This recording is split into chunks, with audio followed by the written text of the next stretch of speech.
slimy Newscomb, right? Oh, man, he can't even come up with a decent nickname anymore.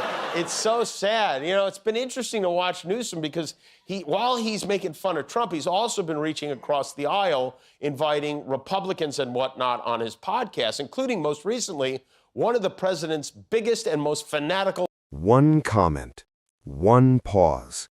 8 seconds that froze millions of people in front of their screens. Barron Trump thought he had the perfect moment to show off during a live broadcast. What he didn't realize was that Jimmy Kimmel was waiting for the exact opening that would flip the entire room against him and pull a secret into daylight that left even Donald Trump struggling for breath. In the world of national politics, where image is everything and every word is ammunition, a single insult doesn't just sting, it opens a door. It creates a crack wide enough for a truth someone never planned to reveal. And when that insult comes from a son trying to impress a father who lives for the spotlight, the fallout can be volcanic. That's exactly what happened during a high-profile televised forum on media integrity. Donald Trump sat at center stage, playing the role of statesman, with 19-year-old Barron beside him, presented as the fresh new face of the family line. The energy in the room buzzed, cameras rolling, lights bright, every seat filled.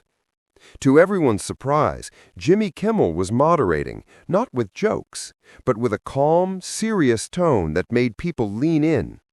He turned to a respected journalist, an elderly woman whose career covered 5 decades of American history, and asked for her perspective on truth in modern reporting. Before she could speak, Barron cut in. He leaned forward, voice steady, posture rehearsed, confidence dripping from every syllable. "With all respect, ma'am," he said, flashing a smug little smile, "maybe the real issue isn't truth. Maybe it's that your network is too outdated to keep up. Maybe it's time to let people who understand today's world take over." Confused me with one of his sons again. Wow, do you think he's flirting with me? What is this? When I die, I would like that to be the clip they play at the Emmys in memoriam montage. He even worked my wife in there. Should I be worried that Trump has mentioned my wife more times at his rallies this year than his own? The audience didn't gasp. They exhaled all at once. It was a cold, dismissive dig, ageist, arrogant, straight out of his father's playbook. Donald Trump let out a laugh and clapped Barron on the shoulder, grinning like he'd just watched his son hit a home run. But Jimmy Kimmel didn't smile. He didn't move.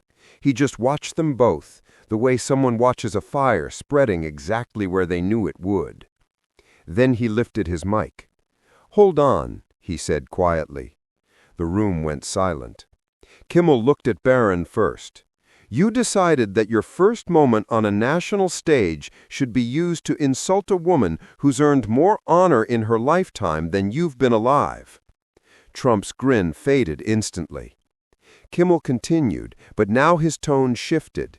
He wasn't just correcting a teenager, he was aiming at the man beside him. "You mentioned passing the torch, legacy, truth, family." He turned his full attention to Donald Trump, and the air changed. What followed was 8 seconds that felt like an eternity. The camera zoomed in. Trump stiffened. The audience didn't even breathe. "You taught him how to live in your shadow, but you never told him the truth about the shadow itself." Trump blinked hard, confused and furious at once. Kimmel paused just long enough for the weight of his words to land, then delivered the final line, the one that would replay across the country for days. And in that single moment, Donald Trump gasped.